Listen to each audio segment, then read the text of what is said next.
Good afternoon. I'd like to welcome Max Homa to the interview room at the Players' Championship. Max, welcome. You're having a great season, 2 wins so far, 4 top 10s, and entering the week second in the FedEx Cup. Can you talk about opening thoughts with momentum going into the Players? It's nice to have momentum coming into the Players. This place is really tricky, so I think confidence is a big part of the week. And you know, it's nice to have that. But yeah, obviously I've been playing some really good golf. It's been quite consistent, so it's kind of fun to arrive at a massive event and not feel like I'm tinkering with anything or trying to do anything different, knowing that if I just keep doing what I've been doing, the birdies will come and hopefully the bogeys will hide in the corner. And this is your 3rd start at the Players, best finish T13 last year. Just talk about the course a bit and your thoughts on your game to this stadium course. Yeah, last year was quite the anomaly. You know, I played that Saturday in the tornado, and that was really difficult, but it was fun to play well that day, play well enough to play 4 rounds here, and then give myself an opportunity on Sunday to continue to learn the golf course. Obviously, I was quite a ways back as I teed off on 10, but I played really well that day. I shot 67, I think, and I felt like at least I kind of built up the idea that I can play quite well around this place. I think it suits me. I'm a good iron player typically, and I think it requires quite a bit of precision.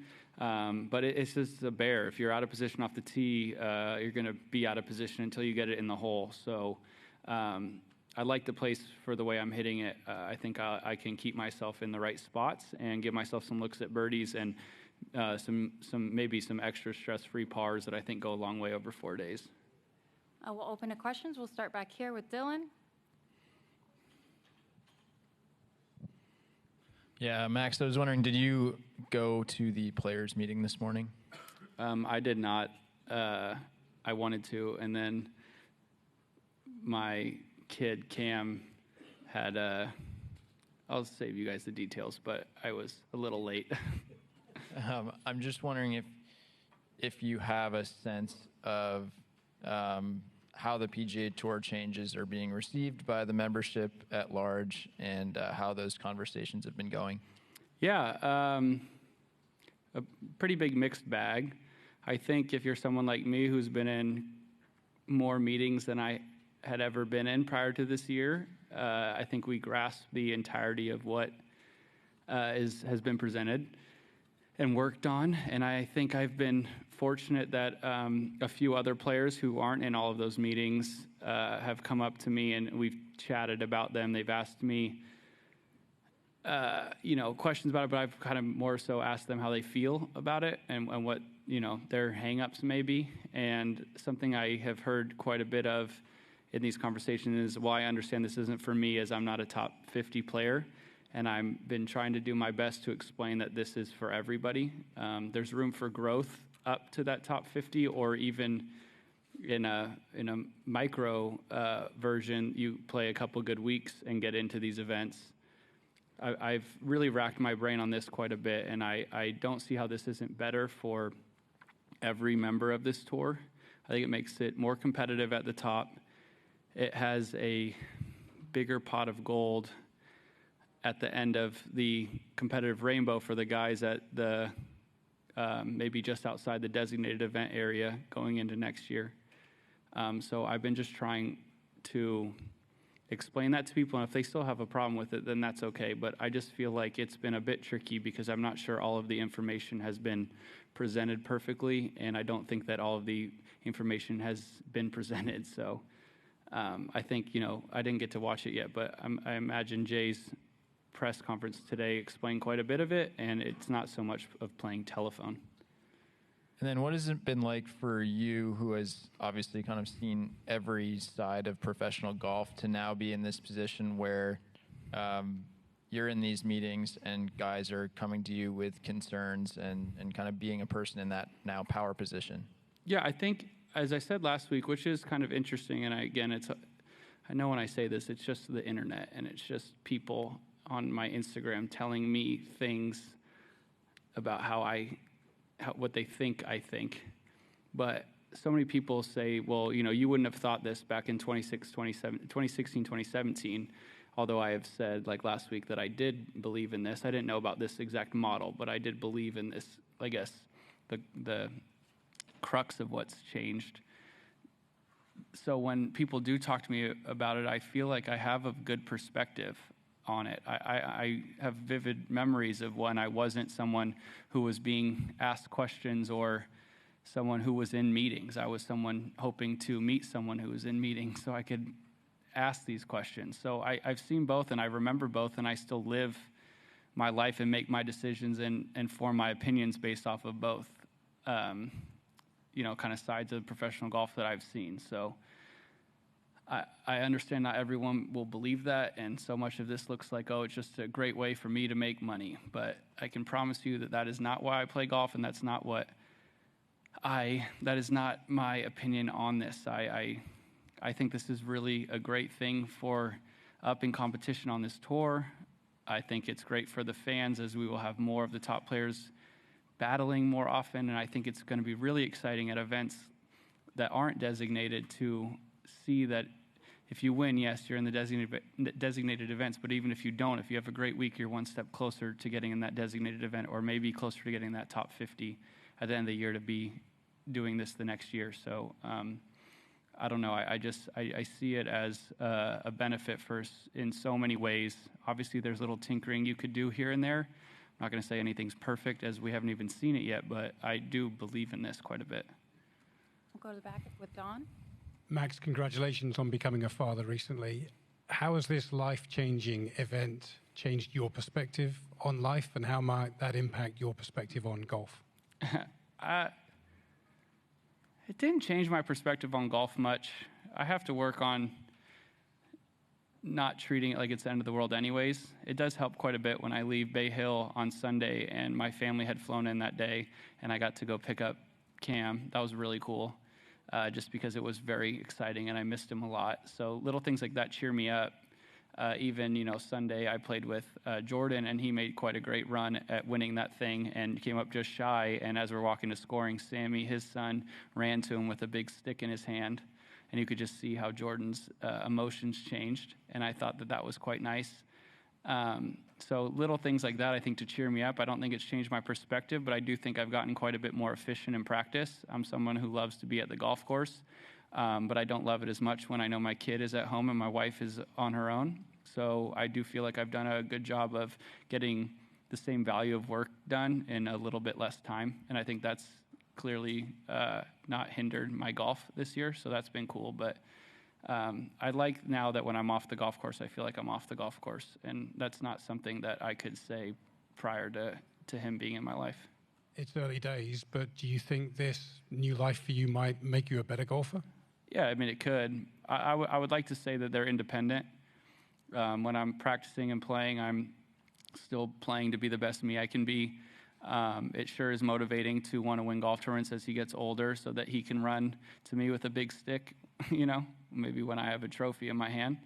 But obviously I understand regardless, he's not going to think of me any differently if I don't. So, I don't see why if I can keep the two independent in a way, it's more motivating than it is pressure. So I would assume that would help.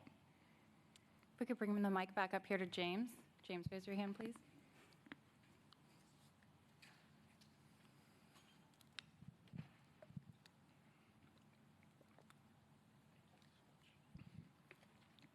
Max, hi. As someone who's been sort of involved in the PGA Tour's broadcast changes over the last couple months, and particularly considering the designated events this year, have you been paying more attention to the TV ratings that have come out about the PGA Tour? Yeah, I actually had a good discussion with Jay about this after Waste Management. I had read something that we had fairly low ratings at one of the events, and I was kind of asking him, does this concern you, considering the changes we're about to make? And he said, first and foremost, that just straight up TV ratings isn't the way the world works anymore. If you think about the Waste Management, as he put it, so much fanfare, especially, and this is corny, but all the celebrities and people who aren't in the game of golf intimately that are out there and sharing it via social media or with their friends is boosting not only the PGA Tour, but golf in general, which I think is great. So that was quite interesting. And then, of course, a day or two later, he sent me the final ratings of it, and it was, I think, the highest event. I can't remember what day, Saturday or Sunday, but it was the highest viewed event since the Players the year prior. So I thought that was a really good sign. I think it's easy for us to, as players, to look at these events and say, man, this is working great. Like, look at the last few designated events and the finishes and the players battling against each other and the leaderboards and just all of it. And it just seems so great. But, it's hard.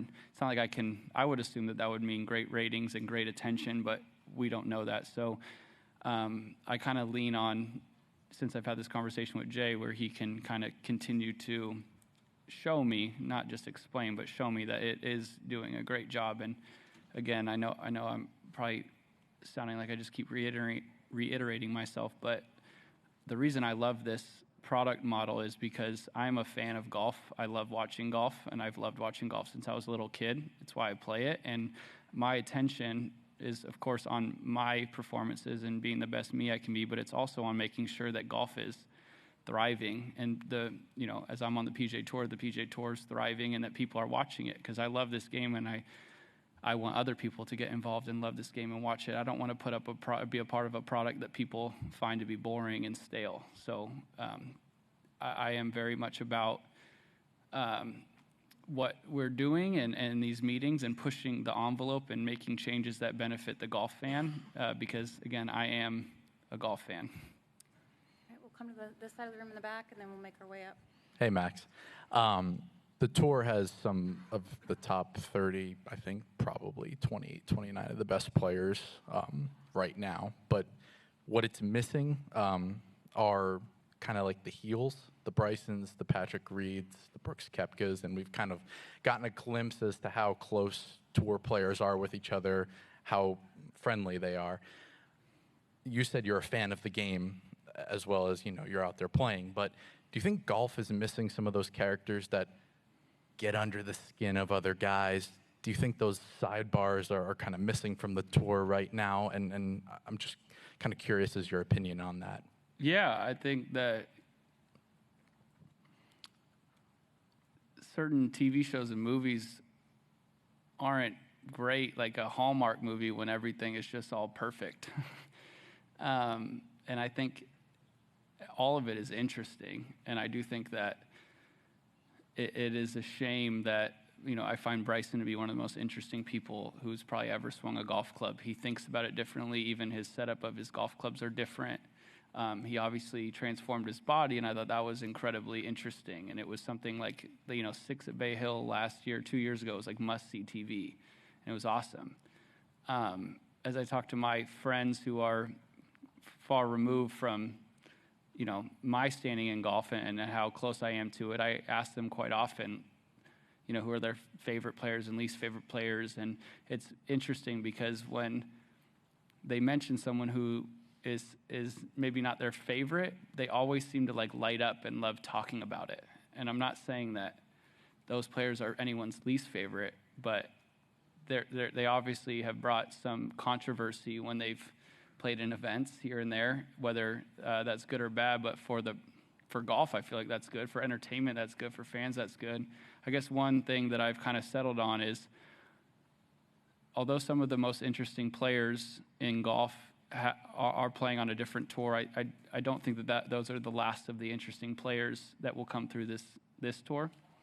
I think that there will be other interesting aspects, or other interesting characters to come play through here. They might be on it now. They might not be. They might be coming up in a bit, in a year or two. But of course, I think the most kind of frustrating part of kind of the fracture of golf right now is that everyone plays a role in entertaining the fans, and since there's a divide, you're missing something at the very least, and that's quite a shame. Again, as a fan of golf, that's a shame that you have to watch them in two separate events, but such is life, I guess. Dan. So it's a virtual certainty that at some point a live contract's going to expire and someone's going to want back into this ecosystem. How would you feel about that personally? Thought a lot about this. My selfish, petty side would be really frustrated because I have not been annoyed at anyone leaving. It's your own choice, and you have to do what you believe you should do. I'm totally cool with that. Things I've been joking about and maybe not so subtle about is some people have said things on their way out that's been quite frustrating. So if they were to come back, I think it would be kind of, it would feel kind of nice because it's almost like, oh yeah, never mind. Like I do like the PGA Tour, as we who have stayed love the PGA Tour. But I think that the fact that they went out and, you know, I'm not saying we're a family out here. I'm not super duper close with a ton of guys, but like it does feel like we're all kind of in this together to push competitive golf and push the game forward. So I think my petty side would be a little bit annoyed, but also kind of smiling underneath, thinking, okay, welcome back to what you could have just been doing. But I think my unselfish side and my realistic side is that, as I just mentioned, all of those guys that you can name that left are great for golf. Champion golfers, interesting golfers, so many great stories across their careers. So, of course, I think, if I could put my selfish part aside and maybe and put on my, big boy hat, I would realize that having them back would be a good thing for golf at large. We'll wrap it up right here up front. Yep. Within the last month, you've been part of a 1-2 finish at Genesis Invitational, going up against number one player in the world, John Rahm. Now that you are playing some of the best golf of your career, what kind of opportunity do you feel like this week represents for you to take advantage of that? And what, if anything, do you think that sort of one-on-one contest as it came sort of toward the end helped you prepare for not only this term, but also the majors to come later this year? I think with some of the success I've had lately, as much as it has been great physical changes and work with my caddy and my coach Mark and my putting coach Phil and all these great advancements I've made physically with my body, with my trainers and my team, the big leaps have come mentally. So I think what's quite comforting to your question about this event and the majors is if I play terrible this week, I know now it does not define me. And if I'm a great golfer, I think I have proven not only to other people but to myself that I am a great golfer. So yeah, I'd love to go out here and say I'm going to win, and that's all that's if I don't win, then I got to go work on something and fix something. But I don't believe that anymore. I believe that I'm going to play well because I have played great. But I believe that if by some lightning rod of bad luck I play terrible, I don't think I'm going to go home and think I need to reinvent the wheel. And that's quite comforting because I think before, when I came to big events and my struggles in majors is I put so much pressure that, okay, this is how I test myself and prove myself and all those things. I don't believe that anymore, and I think that is what's letting me play great golf, and I think that's what's going to lead to me playing well in these 5 massive events. I'm quite excited about, I guess, my confidence is an interesting thing. I think true confidence that isn't fleeting. It just stays. Obviously in golf it has ebbs and flows, but I think that if you're looking at the players in the 4 majors this year, for myself personally, I see great opportunity and not nearly as much pressure as I think I put on them in the past. All right, Max, thank you for your time. Good luck Thank you, this guys. week. Have a good one.